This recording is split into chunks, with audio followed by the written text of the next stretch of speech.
வணக்கம். இன்று நாம் பார்க்க இருப்பது இந்த அயனாம்சம் பற்றிய ஒரு சிறு விளக்கம். இப்போ அயனாம்சம் பார்த்தா இது அயனாம்சம் அல்லது அயனஸ்புடம் அப்படின்னு கொடுத்துருப்பாங்க. இந்த வருடத்திற்கு ஸ்ரீனிவாச பஞ்சாங்கத்தில் 24 பாகை, 12 கலை, 37 கிளை, இதுதான் அயனாம்சம். அப்போ ஒரு வருடம் கழிச்சு அடுத்த வருஷம் பார்த்தீங்கன்னா இது 11 இருக்கும், குறையும். அதுக்கு அடுத்த வருஷம் பார்த்தீங்கன்னா 10 வந்துடும். இப்போ போன வருஷம் பார்த்தீங்கன்னா 13 இருக்கும், அதுக்கு முந்தின வருஷம் 14 இருக்கும், அதுக்கு முந்தின வருஷம் 15 இருக்கும். இதுதான் நீங்க பஞ்சாங்கத்தில் பார்க்கக்கூடிய அயன ஸ்புடம் அல்லது அயனாம்சம் இருப்பது. அயனம் என்றால் பயணம், அம்சம் என்றால் கோணம். அப்போ இந்த மேஷ ராசி தான் காலபுருஷ தத்துவம். அடுத்த முதல் ராசி வச்சிருக்கோம். இதை 6 30 டிகிரி இல்லையா, அதை 5, 10, 15 டிகிரி, 20 டிகிரி, 25 டிகிரி, 30 டிகிரியா பிரிச்சிருக்கோம். இப்போ பார்த்தோம்னு சொன்னா இந்த 24, 12, 37 அப்படின்றது இங்க இருந்து இப்படி எடுத்தோம்னா இந்த 25க்கு முன்னாடி இங்க தோராயமா வருது, இந்த இடத்துல வரும். கிலோ ஆயிரமா போட்டு இல்லையா, இங்க இருந்து 24, 12, 37 வரும். அல்லது இங்க இருந்து 0 எடுத்து இப்படி எடுத்தோம்னா இந்த இடத்துக்கு வரும். இப்போ இந்த புள்ளியா நமக்கு விளக்கம் கொடுக்கல. ஆனா வருஷம் இதை பாத்தீங்கன்னா குறைஞ்சிக்கிட்டே வரும். இதுதான் அதோட கணக்கு. அப்போ 28ஆம் நம்பர் பஞ்சாங்கத்தை பாத்தீங்கன்னா இது 3 பாம்பு பஞ்சாங்கம் இப்படி போட்டிருக்க. பாம்பு பஞ்சாங்கம் நினைச்சுங்க, பாம்பு பஞ்சாங்கம் கையில இல்ல. அப்போ மேற்கிலிருந்து கிழக்காக, அதாவது வலது ஓரத்திலிருந்து இடது கை பக்கமாக 3 பாம்பு வர மாதிரி வச்சிருக்காங்க. இது என்ன அப்படின்னா சூரியன், மன்னிக்கவும், சந்திரன் பூமியை சுற்றுகிறது, பூமி சூரியனை சுற்றுகிறது, சூரியன் சக்திமை என்ற ஒரு இடத்தை சுற்றுது. இப்போ இந்த சந்திரன் இருக்கு இல்லையா, சந்திரன் பூமியை சுற்றுவதனால் ஒரு பாம்பு போன்ற அமைப்பு ராகுகேது உண்டாகுது. அதுதான் இந்த முதல் பாம்பு. அடுத்தது இந்த பூமி சூரியனை சுற்றுகிறது இல்லையா, இந்த பூமி சூரியனை சுற்றுகிறது. அப்போது இந்த சுற்றின் மூலமாக ஒரு பாம்பு போன்ற அமைப்பு உருவாகிறது. இந்த சூரியன் சக்தி மையன்ற ஒரு இடத்தை சுற்றுறது, அதனால 3வது பாம்பு அமைப்பு உருவாகுது. இதுதான் அதோடைய வரலாற்று கடத்தல். இது நட்சத்திரம் இருக்கும். இதெல்லாம் பின்னாடி இந்த பாம்பு பஞ்சாங்கத்தை விளக்க பின்னாடி பார்ப்போம். இப்போ இங்க வருவோம்.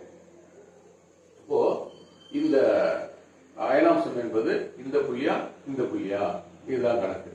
அப்போ இதை வச்சு பார்க்கும்போது சூரியன் இந்த ஓரத்துல இருந்து இப்படி வருதுன்னு அர்த்தம். அப்போ நமக்கு விளக்கமா சொல்லல, இங்கிருந்து இப்படி போகுதா இங்கிருந்து இப்படி போகுதான்னு சொல்லல. ஆனா இந்த கலையை குறைத்து கொண்டே வருவார்கள். இப்படி இருக்கட்டும், பின்னாடி வருவோம். இப்போ சந்திரன் 27 நாளில் 360 சுற்றி, அதாவது அஸ்வினியில ஆரம்பிச்சு ரேவதியில 27 நாள் முடிச்சிருது. அப்போ 360 டிகிரிய ஒரு முழு வட்டத்தை முடிச்சிருது. ஆனா பௌர்ணமியில ஆரம்பிச்சு பௌர்ணமி வரணும்னா வராது. அப்ப கூடுதலா 2.5 நாட்கள் சுத்த வேண்டி இருக்குது. அப்ப பார்த்தா அதோட அளவு 33 டிகிரி கூடுதலா சுத்தினாதான் அந்த பௌர்ணமியில இருந்து அடுத்த பௌர்ணமிக்கு வரும். அமாவாசை முதல் அடுத்த அமாவாசை வரைக்கும். அப்போ ஒரு மாசத்துல ஒரு முழு சுற்று கூடுதலாக 33 டிகிரி சுத்தணும். இது ஒரு மாசத்துக்கு. அப்போ ஒரு வருஷத்துக்கு பார்த்தோம்னா இதை 12ஆல பெருக்கினா ஒரு முழு சுற்றும் கூடுதலாக 33 டிகிரியையும் 12ஆல பெருக்கினாக்க 12 முழு சுற்றும் 396 டிகிரியும் வந்துடும். அப்போ ஒரு வருஷத்துக்கு இந்த 12 முழு சுற்று இந்த 396 டிகிரியில 360 தான் ஒரு வட்டம், ஒரு சுற்று. கழிச்சோம்னா மீதி 36 இருக்கும். அப்போ இந்த 12 + 1 13 முழு சுற்றும் 36 டிகிரி கூடுதலாக சுற்றி இருக்குது. இப்போ 10 வருடத்துக்கு கணக்கு எடுக்கணும். 10 வருடத்துக்கு கணக்கு எடுக்கும்போது 100 இது 13 இல்லையா, இது 10ஆல் பெருக்கணும் 130, இது 36 10ஆல் பெருக்கணும் 360, 130 முழு சுற்றும் 360 டிகிரி முழுமையாக சுற்றி முடிச்சிருது. அப்போ 131 முழு சுற்று வருது. அப்ப சந்திரன் 10 வருஷத்துக்கு அதான் சந்திரனுக்கு 10 வருஷத்துல சந்திரன் 131 முழு சுற்று சுற்றிடுது. அதான் சந்திரனுக்கு 10 வருஷம் தசா காலம் கொடுத்துருக்காங்க. அப்ப என்ன அர்த்தம்னா, மேஷ ராசியில் அஸ்வினி நட்சத்திரத்தில் பௌர்ணமி வந்தால் மீண்டும் அதே அஸ்வினி நட்சத்திரத்துல மேஷ ராசியில பௌர்ணமி வருது 10 வருடம் எடுத்துக்கும். 10 வருடம் எடுத்துக்குன்னா சூரியன் 10 முறை சூரியனை பூமி சூரியனை 10 முறை சுற்றி வர வேண்டும். அந்த காலத்துல சந்திரன் 131 முறை சுற்றிடும். இதை வச்சுதான் இதுக்கு தசாகாலம் கொடுத்தாங்க. இப்ப அடுத்தது வருவோம். இப்போ 10 வருடத்துக்கு எடுத்துட்டாக்கா இந்த கணக்கு வந்துடுது. 110 முறை சுற்றி வந்துருது. அப்போ 60 வருடத்துக்கு எடுத்துட்டோம்னா இந்த 131 ஆறால் பெருக்கினால் 131 ஆறால் பெருக்கினா, ஏன்னா இது வந்து 10 வருஷம் 110ன்றது 10 6 10 60 வருஷம் ஆயிரும். அப்போ 60 வருஷத்துல 786 முறை சுற்றி இருக்கு, முழுமையா சுற்றி வந்துருது.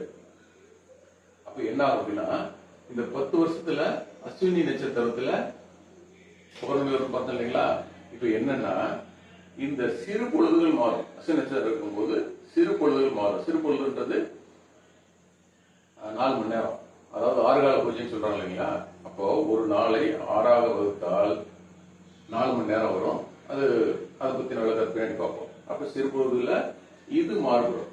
காலையில பௌர்ணமி வந்தா மத்தியானம் வரலாம், சாயந்தரம் வரலாம், இரவு நேரத்தில் வரலாம். இந்த மாதிரியான அமைப்புகள் ஆரம்பிக்கும். ஆனால் இந்த 60 வருடத்துல முடிச்சுட்டு சுத்தும் போது காலையில 6 மணிக்கு அஸ்வினி நட்சத்திரத்துல பௌர்ணமி வந்தா, அதாவது வைகரையில் வந்தா வைகரையிலே வரும், ஜாமத்துல வந்தா ஜாமத்திலே வரும், நண்பகல்ல வந்தா நண்பகல் வரும், ஏற்பாடுனா ஏற்பாடு வரும். அதுதான் இந்த 60 வருடம் முழுமையாக சுற்று வரும். அப்போ ஒரு நாளை 6ஆக பிரித்தால் சிறு பொழுது 14 மணி நேரம். ஒரு வருடத்தை 6ஆக பிரித்தால் பருவம் சொல்லக்கூடிய பெரும்பொழுது சொல்லக்கூடிய 2 மாத காலம் ருதன் சொல்லுவோம். அப்போ இந்த 60 வருடத்தை 6ஆக பிரித்தால் 10 வருடம் இருக்கும். இதுலதான் இந்த விவசாயங்களை மாற்றி செய்வது, மக்கள் புலம்பெயர்வது, இதுக்கான இந்த கிரகணத்துக்காக. அதை பத்தி எல்லாம் பின்னாடி பார்ப்போம். இது ஒரு கணக்கு. சிறு பொழுது, பெரும்பொழுது, மாப்பொழுது. இப்ப 60 வருடத்தை 6ஆக பிரிச்சா மாப்பொழுதுன்னு சொல்லுவாங்க 10 வருஷத்தை. அப்ப சிறு பொழுது 4 மணி நேரம், பெரும்பொழுது 2 மாதம், மாப்பொழுது என்பது 10 வருடம். அது ஆச்சுங்களா. இப்போ ஒரு வருஷத்துல சந்திரன், பூமி, சூரியன் எப்படி சுத்துது, எப்படி நகருதுன்னு பார்ப்போம். ஒரு வருஷத்துல 13 சுற்றும் 36 டிகிரியும் சந்திரன் சுற்றுகிறது. அப்படி சுத்தும் போது பூமி சூரியனை ஒரு முறை சுற்றி விடுகிறது. அப்ப சூரியன் மேற்கிலிருந்து கிழக்காக ஒரு கலை நகர்கிறது. இது குறையும். இந்த 12ன்றது 11 குறையும். சரியா. அப்போ 10 வருஷத்துல 131 முறை சுத்தி இருக்கு. இந்த 131 முறை சந்திரன் பூமியை 131 முழு சுற்று சுற்றுகிறது. அப்போ இந்த பூமி இந்த சூரியனை 10 முறை முழு சுற்று சுற்றிடுது. அப்போ 10 கலை நகருது. 10 கலைனா இது 12னா 0 வந்து 10 வருஷத்துல. அப்போ 60 வருட கணக்கு எடுத்தோம்னா சந்திரன் 786 முறை பூமியை சுற்றுகிறது. பூமி 60 முறை சூரியனை சுற்றுகிறது. சூரியன் ஒரு பாகை மேற்கிலிருந்து கிழக்காக நகர்கிறது. அப்போ சூரியன் 1 டிகிரி நகர 60 வருடங்கள் எடுத்துக்கொள்கிறது. ஒரு ராசி 30 டிகிரி இல்லையா. 30 டிகிரி கடப்பதற்கு 60 வருடங்கள், 30 வருஷம், 30 டிகிரி 60 வருஷமா கடந்துச்சுன்னா 1800 வருடங்கள் எடுத்துருது. அப்போ சூரியன் இங்கிருந்து இந்த இடத்துக்கு வர்றதுக்கு 1800 வருஷம் எடுத்துக்கிறோம். அப்ப இங்கிருந்து இங்க வரதுக்கு 1800 வருஷம், இங்கிருந்து இங்க வரதுக்கு 1800 வருஷம். இந்த சூரியன் எந்த ராசியில் சஞ்சரிக்கிறது அதுதான் காலபுருஷ தத்துவம். அப்ப இந்த 18 வருடங்கள், அதாவது 1800 வருடங்கள் சூரியன் இந்த ராசியில இருந்து கொஞ்சம் கொஞ்சம் கொஞ்சமா இப்படி வரும். இந்த அதாவது அயனாம் சப்ளை இப்படி நம்மளுக்கே வந்து இப்படி வந்துச்சுன்னு அர்த்தம். இப்போ 12 ராசி. அப்போ ஒரு ராசிக்கு 1800 வருடங்கள் அப்படின்னா 12 ராசியையும் கடப்பதற்கு 1800 12 இருக்குன்னா 21,600 வருடங்கள் எடுத்துக்கும். அப்போ சூரியன் இங்க ஆரம்பிச்சு இப்படி ஒரு சுத்து இப்படி முழுமையாக இங்கே வருவதற்கு 21,600 வருடம் எடுத்துக்கும். இதுதான் மனிதனுடைய ஒரு நாளைய மூச்சு காற்று. புரிஞ்சுக்கிறாங்க. அப்போ இந்த மாதிரி எடுக்கும்போது சராசரியாக ஒரு மனிதன் ஒரு நாளைக்கு 21,600 மூச்சு காற்றுகளை எடுத்தால் அப்பதான் மனுஷன் 120 வருஷம் வாழலாம். அப்போ மூச்சின் வேகத்தை குறைக்கிறோம். அப்ப நாம எவ்வளவு எடுத்துக்கிறோம்னா 36,000, 31,000 எடுப்போம், 35,000 எடுப்போம், 40,000 எடுப்போம். அவரவர் செய்யக்கூடிய வேலை, பழக்க வழக்கம், வாழ்க்கை முறையை பொறுத்தது. சரிங்களா. அப்போ இந்த ஒரு முழுச்சுற்று தான் பூமியில சூரியனோட ஒரு முழுச்சுற்றில் 3 முறை பிரளயம் நடக்கும் அப்படின்னு கண்டுபிடிச்சாங்க. அதோடைய அறிகுறி தான் இந்த ஓ என்ற எழுத்து. அதை பத்தி பின்னாடி பார்ப்போம். இந்த ஓ அப்படின்றது இது ஒரு ஆறு,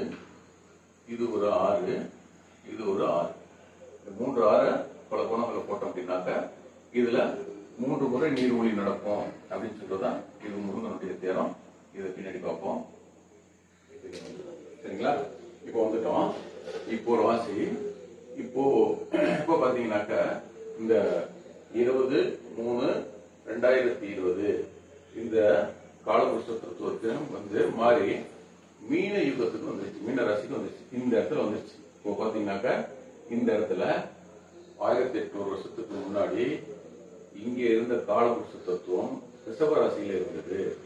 3600 வருடத்துக்கு முன்னாடி மிதுன ராசியில காலபுருஷ தத்துவம் இருந்தது. இப்பொழுது 5 வருடமாக மீன ராசி தான் காலபுருஷ தத்துவமா இருக்குது. இப்போ நமக்கு என்ன பண்ணாங்க அப்படின்னா, மீன ராசியில் இந்த வருடம் அயனாம்சம் என்பது 0000005 எங்க இருக்கும் அப்படின்னா இந்த இடத்துல இங்க இருந்து இந்த 0ல இருந்து 5 விகலை தள்ளி இருக்கு. இப்ப என்ன பண்ணாங்க அப்படின்னா 292ல இருந்து, அதாவது கிபி 292ல் இது ஒரு நட்சத்திரத்தின் அளவு இல்லையா, இது 13.20 என்பது ஒரு நட்சத்திரத்தின் அளவு. அப்ப மையப்பகுதி என்பது 6.40. அப்போ ஒரு சிலர் இந்த மையப்புள்ளி இருக்கு இல்லையா, இந்த அயனாம்சத்தை 6 டிகிரி நகர்த்தி வச்சுட்டாங்க.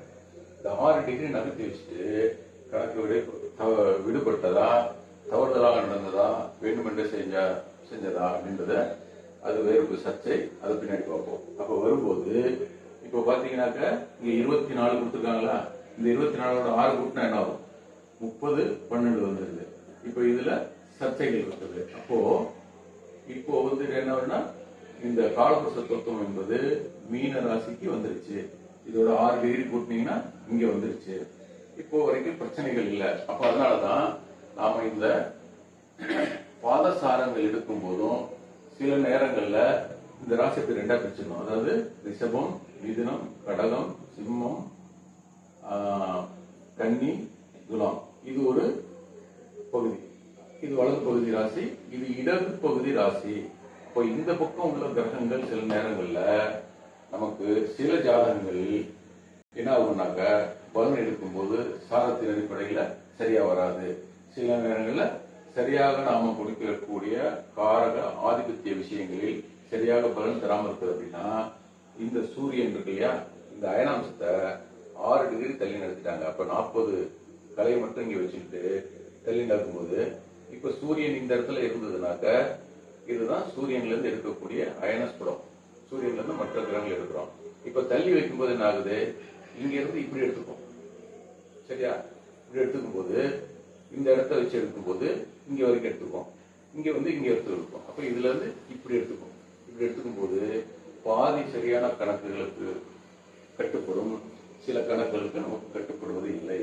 இதுதான் அதனுடைய விளக்கம். அப்போ இந்த காலபுருஷ தத்துவம் என்பது 20/3/2020 இருந்து மீனராசி வந்துருச்சு. இன்னும் 1800 வருடங்களுக்கு மீனராசி தான் நடக்கும். இது மீன யுகம். ஏற்கனவே இந்த தேதிக்கு முன்னதாக இருந்தது மேச யுகம், அதுக்கு முன்னாடி இருந்தது ரிஷப யுகம், அதுக்கு முன்னதாக மிதுன யுகம் இருக்குது. இந்த மிதுன யுக காலத்தில் தான் வானியல் ஆராய்ச்சிகள் மிக அதிகமான அளவில் வானத்தை பார்த்து வேளாண்மை செய்வது என்ற மாதிரியான வானியல் சாஸ்திரங்கள் அதிகமாக உருவானது, கண்டுபிடிக்கப்பட்டது மிதுன ராசியில். இது வந்து நிலராசி. அப்போ இந்த இதுல வந்துட்டு அதிகமான விளைபொருட்கள், வேளாண்மை, தொழில்நுட்பங்கள் இதெல்லாம் தெரிஞ்சிச்சு. இதுல தான் நம்ம மக்கள் வந்துட்டு வெளிநாடுகளுக்கெல்லாம் போய் கப்பல் கட்டி போய் வியாபாரம் பண்ண ஆரம்பிச்சு உலக எங்கிலும் அந்த வியாபாரத்தை பெருக்கினாங்க, தொழில்நுட்பம் வளர்ந்தது. இந்த 1800 காலங்கள்ல இது வந்து மேசராசி இல்லையா, இது ரிஷபம், காலை உழைப்பு, வேளாண் நிலராசி, இது நெருப்பு ராசி. இந்த 1800 வருடங்கள்ல பாத்தீங்கன்னா சண்டை சச்சரவு, போர், வெடிகுண்டு, இன்னைக்கு அணு ஆயுத போர் வரைக்கும் வந்துருச்சு. இந்த 1800 வருடங்களில் என்ன நடக்கும்னு பார்ப்போம்.